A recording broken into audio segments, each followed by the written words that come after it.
Trousse, nutrition numéro 10, réduire sa consommation de sodium. Bonjour, je vous souhaite la bienvenue à cette séance de gestion du mode de vie donnée dans le cadre de ce programme.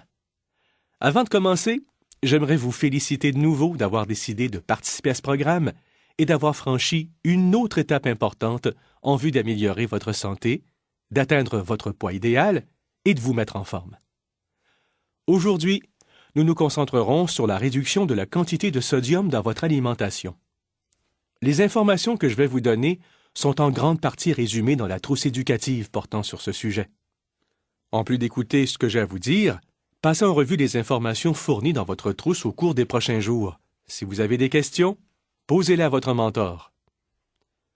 Nous utiliserons les termes sodium et sel de façon interchangeable, même s'ils ne sont pas réellement synonymes.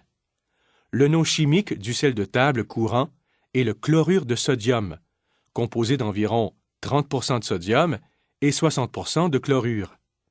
Le sel est ajouté aux aliments à titre d'agent de conservation et pour en accentuer le goût. Le sodium est un minéral utilisé par l'organisme pour réguler la tension artérielle et la valeur sanguine. Lorsque la concentration de sodium est trop élevée, l'organisme retient les liquides, ce qui entraîne une hausse de la tension artérielle. Si vous êtes atteint d'hypertension artérielle ou d'insuffisance cardiaque, il est peut-être avantageux de réduire la quantité de sodium dans votre alimentation. Si votre tension artérielle est normale, vous pouvez réduire le risque d'être atteint d'hypertension artérielle à l'avenir en diminuant la quantité de sodium dans votre alimentation.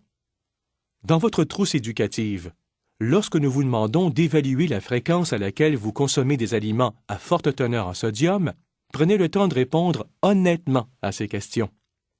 Cet exercice vous aidera à déterminer les sources et les quantités de sodium que vous consommez. Si vous êtes comme la majorité des gens, votre consommation de sodium dépasse vos besoins.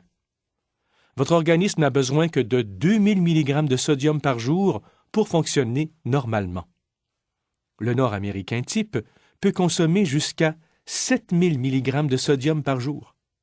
Nous vous recommandons généralement de consommer moins de 2300 mg de sodium par jour, ce qui correspond environ à une cuillère à thé de sel de table.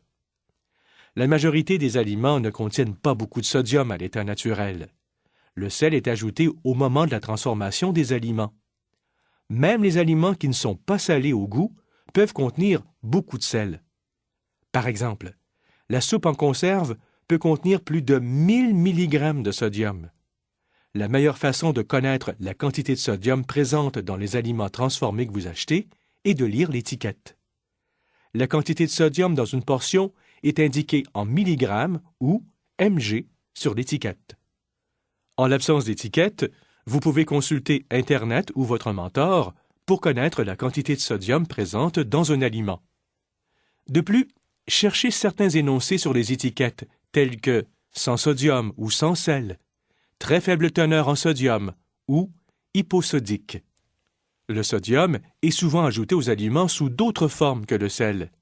Cherchez des ingrédients tels que le glutamate monosodique ou GMS et le phosphate sodique sur l'étiquette des aliments.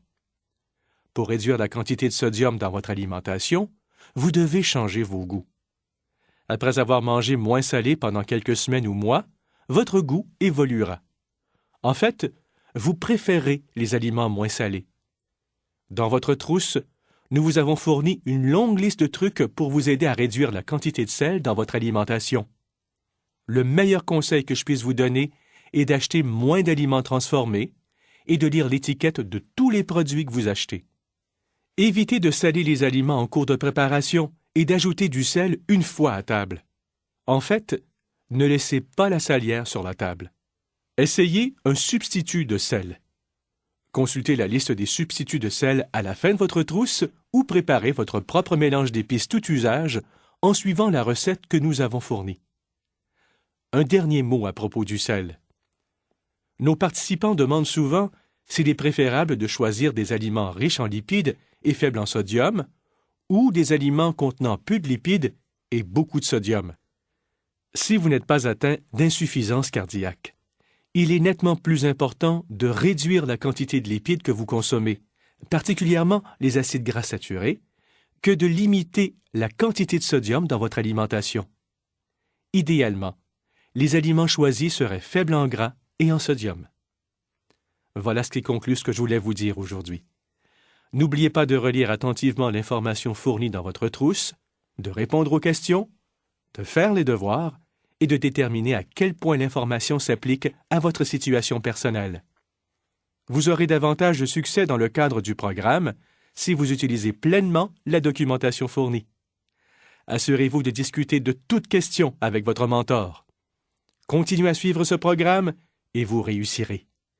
Finalement, rappelez-vous que certaines personnes réussissent parce que c'était leur destin, mais que la majorité des gens réussit à force de détermination. En attendant votre prochaine visite, je vous souhaite de passer une excellente journée en santé.